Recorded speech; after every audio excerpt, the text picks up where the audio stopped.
We never ever thought there was any reason to believe that anything was going to go wrong. It was a roller coaster ride in the NICU. He spent around 100 days in the NICU. I never knew it was possible to feel your heart break.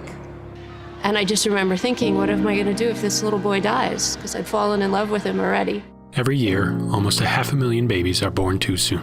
Many struggle to survive. Everything was absolutely fine, and we were happy.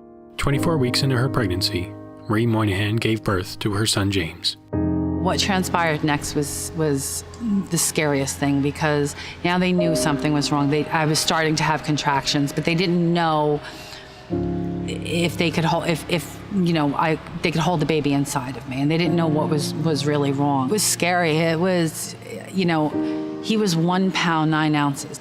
He was so tiny that I couldn't even imagine that he was real. James had level 2 brain bleed. He had to have heart surgery, and then he had a bilateral hernia surgery, and he had blood transfusions, and you name it, and he had it, and we never knew if he was going to be okay. He spent 4.5 months in the NICU. I was having a pretty normal pregnancy up until about 28 weeks. And then everything sort of changed for us. We were caught so off guard that we hadn't even picked out a name, and all those things that you normally do in preparation for having a baby. We were sort of at the halfway point when we had this surprise of her coming a little bit earlier than she was supposed to. We don't even really have that many pictures of her from that time because we were almost afraid to think about too much further in the future beyond just getting through the day-to-day of what she was going through each day.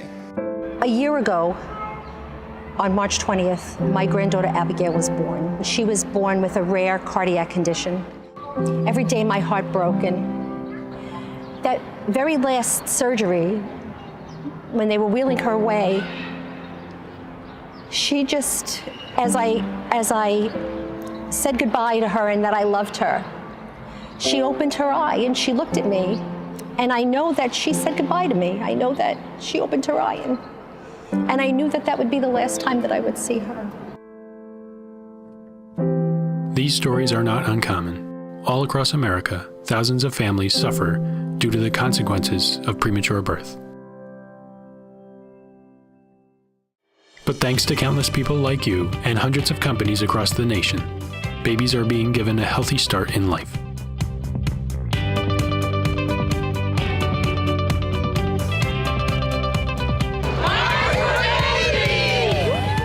Well, we're here because Kmart is one of the national sponsors for the March of Dimes, and for 21 years we've been sponsoring the March of Dimes walks, and we've partnered with the March of Dimes for 30 years. And what's amazed me is that over the years I continue to meet Kmart associates whose families were impacted by premature birth and how their families struggled with that, and it's made it all more meaningful to me.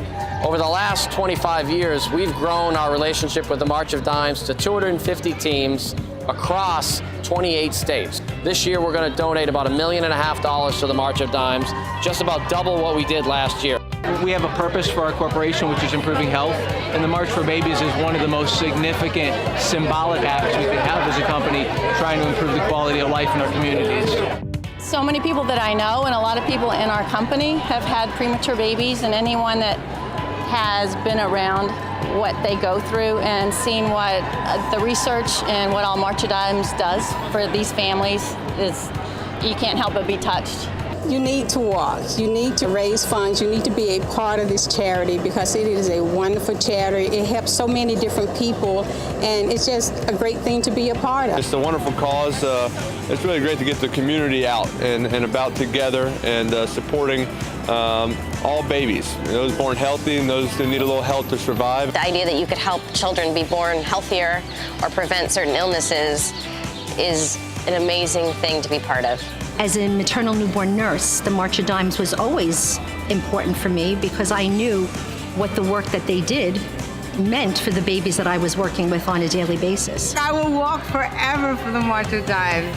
Because of them, I have my little Bianca. When you look at James today, and he's 10 years old, and he's absolutely a perfectly healthy young little boy, What if he was born an hour or 2 hours before that? He wouldn't be here. There are babies here who are alive today because of the research funded by the March of Dimes. I am walking in honor of my granddaughter, Abigail. I walk because everybody has benefited from the March of Dimes. I walk because I love babies. Join March of Dimes and march to help babies. So come on out and march with thousands of other people and other families. March to help babies. March to help babies.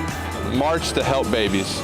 March to help babies. Sign up today and raise funds at marchforbabies.org. It's time for the March of Dimes premier fundraiser, March for Babies. And there are so many ways you can get involved and join in the fun and excitement. Sponsorship. The March of Dime relies on the generosity of corporate sponsors. Walking. Lace up your sneakers and join us for the Oil Region's March for Babies, Saturday, April 19th from 9 to 1 at the University of Pittsburgh at Titusville. The event attracts walkers from Oil City, Franklin, Meadville, Union City, and Titusville, as well as other outlying areas. Last year, the Oil Region raised an impressive $30,000 for the March of Dimes. Volunteering. The Pitt Titusville Gymnasium will be the hub of the festivities of the Day of the Walk as the site of free food, children's games, and much more. Volunteers are needed to assist with these areas. Please contact Cricket Wenzel Tracy for more information or to help volunteer for this wonderful event. The March of Dimes, March for Babies. Locally, Saturday, April 19th, 9 a.m. registration. Call 814-833-4941 or 1-800-433-5210.